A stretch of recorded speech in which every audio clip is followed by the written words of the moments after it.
പ്രഖ്യാപിച്ചത്.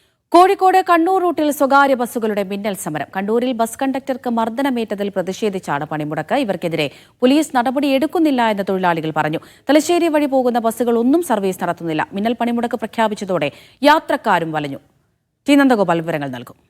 കണ്ണൂർ പെരിങ്ങത്തൂരിൽ സ്വകാര്യ ബസിന്റെ കണ്ടക്ടറെ ഒരു കൂട്ടം ആളുകൾ മർദ്ദിച്ചതിൽ പ്രതിഷേധിച്ചാണ് ഇന്നിപ്പോൾ കോഴിക്കോട് കണ്ണൂർ റൂട്ടിൽ ബസ്സുകളുടെ മിന്നൽ സമരം പ്രഖ്യാപിച്ചിരിക്കുന്നത്.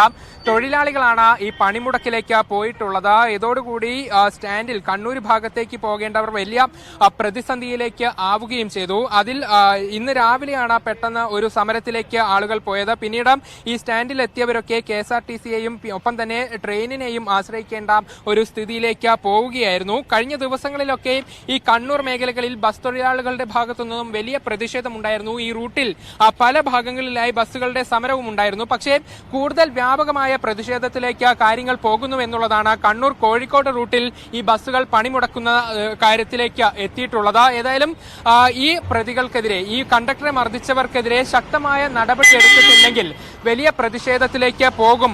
ഈ ഒരു സമരത്തിൽ നിന്നും പിന്മാറില്ല എന്നുള്ളതാണ് ബസ് തൊഴിലാളികൾ തന്നെ വ്യക്തമാക്കുകയും ചെയ്തിട്ടുള്ളത്. നിലവിൽ കോഴിക്കോട് നിന്നും കൊയിലാണ്ടി വരെ മാത്രമാണ് ബസ്സുകൾ സർവീസ് നടത്തുന്നത്.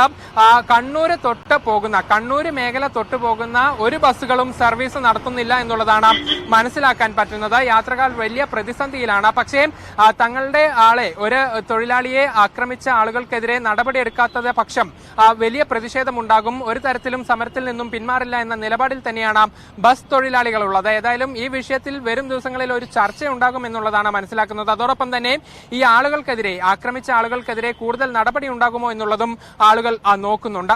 ക്യാമറ പേഴ്സൺ ജയ്സൽ ബാബു പീലാശ്ശേരിക്കൊപ്പം നന്ദഗോപാൽ, മീഡിയ 1 കോഴിക്കോട്.